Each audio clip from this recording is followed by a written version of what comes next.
കാസർഗോഡ് ലോക്സഭാ മണ്ഡലം എൻ.ഡി.എ സ്ഥാനാർത്ഥി എം.എൽ. അശ്വിനി തൃക്കരിപ്പൂർ നിയമസഭാ മണ്ഡലത്തിലും പ്രചരണം ശക്തമാക്കി. ഇതിന്റെ ഭാഗമായി കാലിക്കടവ് മുതൽ തൃക്കരിപ്പൂർ വരെ നടത്തിയ റോഡ് ഷോയിൽ നിരവധി പ്രവർത്തകർ അണിചേർന്നു. ദിസ് ന്യൂസ് സ്പോൺസർഡ് ബൈ ഉയർന്ന ഗുണനിലവാരം, തികഞ്ഞ വിശ്വസ്തത, ജനതാ പാൽ. പ്രധാന മുന്നണികളെ പിന്നിലാക്കിയുള്ള അട്ടിമറി വിജയം ലക്ഷ്യമാക്കിയാണ് കാസർഗോഡ് ലോക്സഭാ മണ്ഡലം എൻ.ഡി.എ സ്ഥാനാർത്ഥി പ്രചരണം നടത്തുന്നതും നയിക്കുന്നതും. ഇതിന്റെ ഭാഗമായാണ് അടിയുറച്ച ഇടതുമണ്ഡലമായ തൃക്കരിപ്പൂരിലും പ്രചരണ പ്രവർത്തനങ്ങൾ ശക്തമാക്കിയത്. പുത്തിലോട്ടെ ലോകിതാക്ഷന്റെ സ്മൃതികുടീരത്തിൽ പുഷ്പാർച്ചന നടത്തിയായിരുന്നു തുടക്കം. തുടർന്ന് നവീകരണം നടക്കുന്ന രേരമംഗലം ഭഗവതി ക്ഷേത്രത്തിൽ ദർശനം നടത്തി.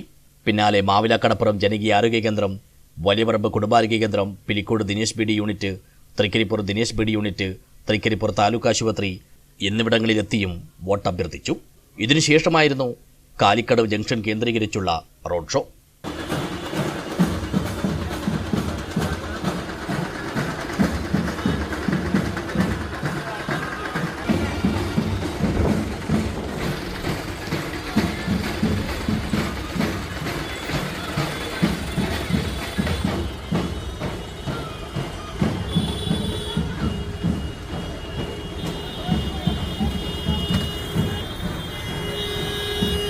തൃക്കരിപ്പൂർ വരെ നടത്തിയ റോഡ് ഷോയിൽ സ്ത്രീജനങ്ങളും വയോജനങ്ങളും അടക്കം നിരവധി പ്രവർത്തകർ അണിചേർന്നു.